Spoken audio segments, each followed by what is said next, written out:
What up, guys? The Bench Buddies are back. I'm back here doing Week 19 power rankings of the MLB. We got a lot of teams moving. The top five is pretty much staying the same. But after that, who knows where your team is going to rank? We got lots of movement this week. A big jumper as well, almost cracking into the top 10. But let's get into it here. We got at 30 the Washington Nationals. But before we get into that, make sure you guys hit that subscribe button down below. Get us to 200 where we're doing that giveaway. But back to it. Alex Call is looking like the spark the Nationals need for the rest of this year. Could he be that? I don't know.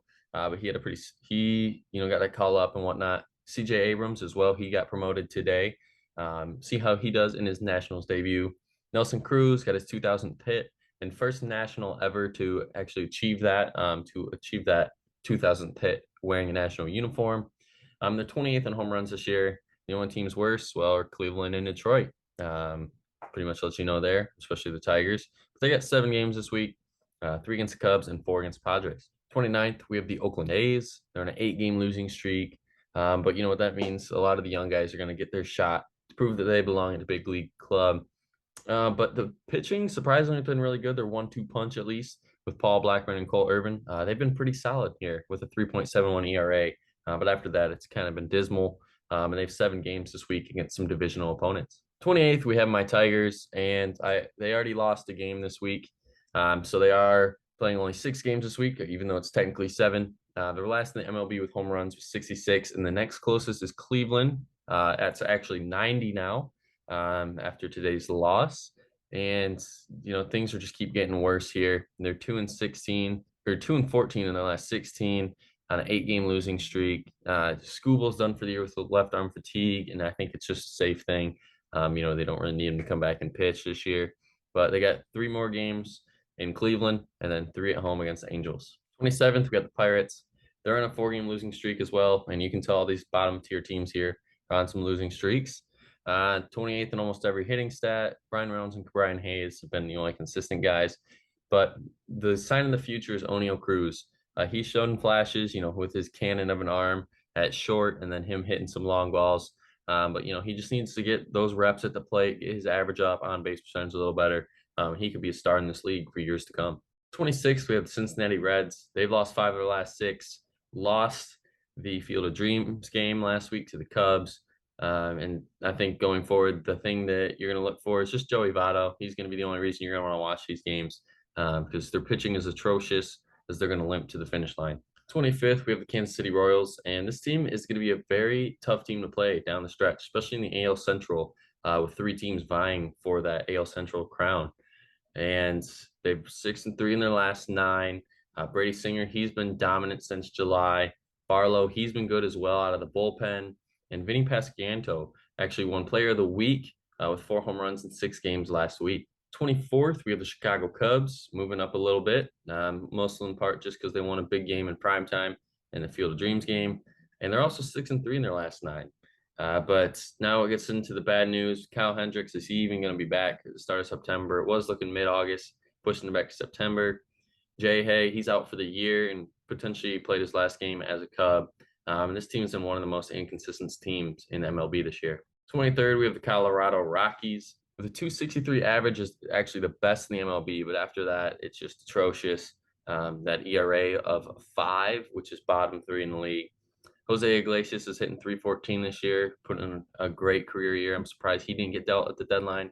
Same with CJ Cron, hitting 275 with 23 home runs, 78 RBIs.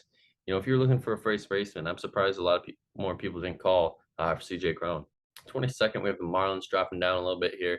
Sandy, obviously, he's been excellent this year, but other than him, it's pretty much been a wash for this year. Jazz being hurt almost every other week for this team. And, here he is still hurt into, his estimated 6-week return. It's not looking good. He hasn't done anything. And I wouldn't be surprised if they just shut him down for the rest of the year. 21st, we have the Texas Rangers. 4-12 against the Mariners and 47-51 against every other team in the MLB. And that shows you how much it matters to win those division games. They relieved their manager, Chris Woodward, today. Tony Beasley's taken over for the rest of the year. And, I think it's the right move moving forward. They wanted to contend this year. Unfortunately, they're not doing that, and they're going to look in a new direction next year. 20th, we have the Angels moving up a little bit. They're 6-2 in their last 8. Trout, he's on track to return late this week. Otani, obviously, he's been really well. So could he win another MVP and go back to back? A person that's not getting talked about enough is Reed Detmers. In his last 6 starts, he has a 1.25 ERA, 36 innings pitched, and 47 Ks. And so he has been absolutely dealing in those last 6 games. Or 19th, we have the Arizona Diamondbacks moving up too. They're 6-2 in their last 8 as well, and almost every stat they're around that 2019-18 range in the league. Merrill Kelly, he's been really good. Same as Zach Gallen, almost identical stats for this year. And hitting wise, it's pretty much just been Ketel Marte and Christian Walker that have been really kept this lineup going, and especially Josh Rojas as well with his recent success. 18th, we have the Red Sox staying put. 20-6 in June, 8-19 in July, and 6-7 so far in this August. Shows you baseball is a weird sport. You know, you can be really hot at one point, then absolutely freezing cold the next. And that's kind of been the story of this Red Sox team. You don't know what you're going to get out of them every game. And we've seen it this year. That's why they're 2 games under 500. But Tommy Pham has been the spark they've needed since acquiring him in those 53 at bats. He's been pretty solid, getting key hits when needed. But if they get Trevor Story back, I think that's going to be a big boost to that lineup as they're looking to make a push for that postseason coming up here with about 50 games left. 17th, we have the Giants. They're staying put. 6-2 in their last 8 as well as a lot of other teams. Middle of the pack for almost every stat. But I just don't see this team being this consistent to sneak in, especially in that loaded NL West. I mean, obviously the Dodgers pretty much already have that thing won. Then we got the Padres 16 games back, and here you go, you got the Giants like 20 something. So they're pretty much shooting for that wild card spot, but it's not looking too promising right now. 16th, we have the Twins dropping. They're 1-5 in their last 6 after leading the division last week by 1 game. They are 3 games back now from Cleveland after their win today against Detroit. And I think what's going to hurt them is missing out on those big starting pitchers, especially Montas. They were linked to him. Didn't get him. They got Tyler Mayhill from the Reds, but is that going to be enough? And I personally don't think it is. And that's what's going to hurt this team looking back at the end of the year. The White Sox, they're actually moving up 1 after, just an okay week from them. They're still 3 games back from Cleveland and AL Central after they were just 2 from Minnesota last week. So they're actually got worse in the division. But Abreu and Andrew Vaughn, almost identical numbers. Very good for them. But Luis Robert needs to stay healthy. He hurt his wrist. Doesn't expect a trip to the IL, but he needs to be in that lineup every day. Same with Tim Anderson, especially if these White Sox want to make a postseason trip. 14th, we have the Orioles, and I think this is the team I'm rooting for to make the playoffs just because no one expected for them to be in this spot. They're 8-4 in their last 12, 4th in a packed AL East, but that could change with those divisional games this week. 3 in Toronto. If you take 2 out of 3, and then 2 out of 3 against Boston, you're looking pretty good here, moving up those AL East. But will they have enough to keep it up and to grab that wild card spot is going to be the big question moving forward. 13th, we have the Tampa Bay Rays tying their lowest ranking for this year, and that's due in part to their 8-8 in their last 16, just hanging around. Wander Franco, he's nearing his rehab assignment, so that's looking good. Getting a key contributor back to that lineup. Tyler Glass, now they haven't ruled him out for the year, so could he be back late September? But David Peralta, that he was the only one, I believe, big name at least, that they acquired at the deadline. Is it going to be enough for those Tampa Bay Rays? 12th, we have the Seattle Mariners dropping 1. And, they're a really good team, but there's just been some hotter teams, passing them here. Julio Rodriguez, he debuted again last week for, I think, since the All-Star break, since around that time. So it's been a lengthy absence for him. But, him back now is a huge spark for them. And I think, the health of the young guys is what's going to propel them to a playoff spot if they can get in. And now they are one of the healthiest teams in the MLB. So I was looking at the injuries. It looks like they had 4, 5 guys on the team, but they weren't key contributors like Julio. And, moving forward, obviously health is a big part going down the stretch. So the Mariners right now have no excuses to not perform. 11th, we have the Guardians making a huge jump up here. And that's because they're 8-1 in their last 9 games, I should say. They won today in Detroit, as I said earlier, which gave them a 3-game lead in the division on Minnesota and the White Sox. Tristan McKenzie has been excellent, but that bullpen has been kind of shaky, but it's getting a little better, as we saw today in that doubleheader. Clase is pretty much one of the best closers I've seen so far this year in baseball, locking it down. I mean, he has been going against a lot of AL Central opponents, so it's not nothing too crazy. But he's been good when he's been called upon. The only thing that bothers me is this team hitting home runs. They have definitely found different ways to get things done here as they're 9 games above 500. But, when the postseason comes around, you're going to need a big hit. Can you depend on them if they get in? Starting our top 10, we have the Padres standing still. Obviously, the big news last week was Tatis getting suspended for 80 games after he was almost ready to make his debut this year. Um, and he's done for this year, a third of next year. We're going to see how he stacks up. But in the end, honestly, if you think about it, he's going to be fully healthy, good to go for next year. And I think if you're a Padres fan, with Soto, possibly Bell coming back to re-sign him and whatnot, you got to be excited for next year, even, if this year doesn't go how you wanted it to. Ninth, we have the Brewers staying put. They're a game and a half back from the Cardinals in NL Central. They're 4-8 in their last 12. And, I was at the game where Pujols hit 2 home runs against them. It was a great game, but they just couldn't get it done in the end. The bullpen, I believe, the bullpen blew that one for them. It kind of imploded there in the bottom of the eighth and didn't really give them a good shot.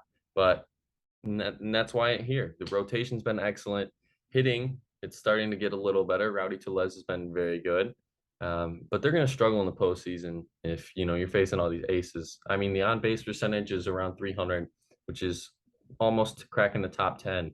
But you got to put balls in plays and get some hits if you want to win games in the playoffs. Eighth, we have the Toronto Blue Jays. They're 2-6 in their last 8. But some good news is they got George Springer back from the IL today, as he's currently DHing against the Orioles. But are they going to keep this wild card spot in however many days? And I believe that they could. It just depends on how this lineup stacks up against the others. Because Matt Chapman, when he was performing well, I mean, this Blue Jays team was hot, but now he's turned cold. They've turned cold, and they just need that good effort out of everybody to really make this team consistent. But it's a big week for them here as they have 7 games against divisional opponents. 4 in New York is going to be a great series for the weekend. Seventh, we have the Phillies, and this team somehow, some way is 13-4 in their last 17.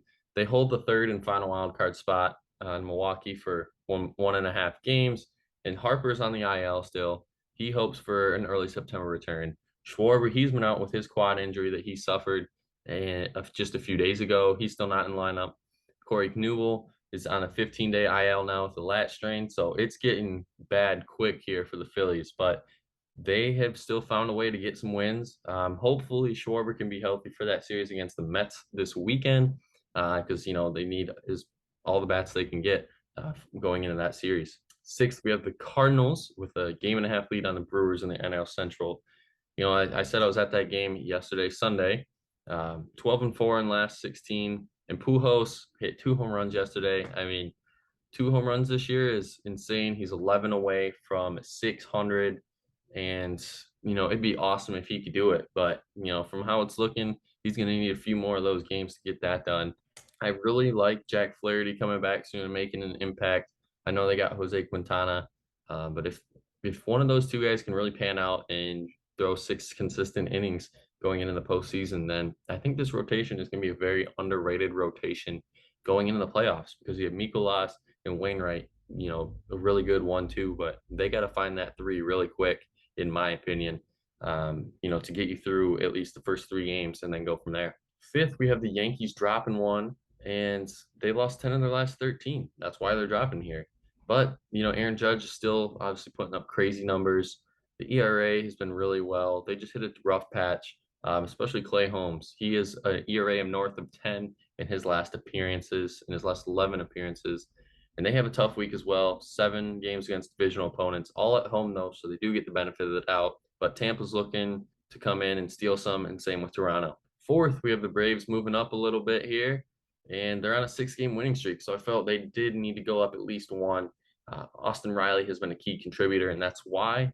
And Soraka starting his rehab appearances, could he be back by the end of August? And if they get him back, along with Strider, Kyle Wright, Max Fried, they have a really good rotation as well if Soraka can get back to full health. But they're also top 10 in all major stat categories, and they also have a very tough week at home.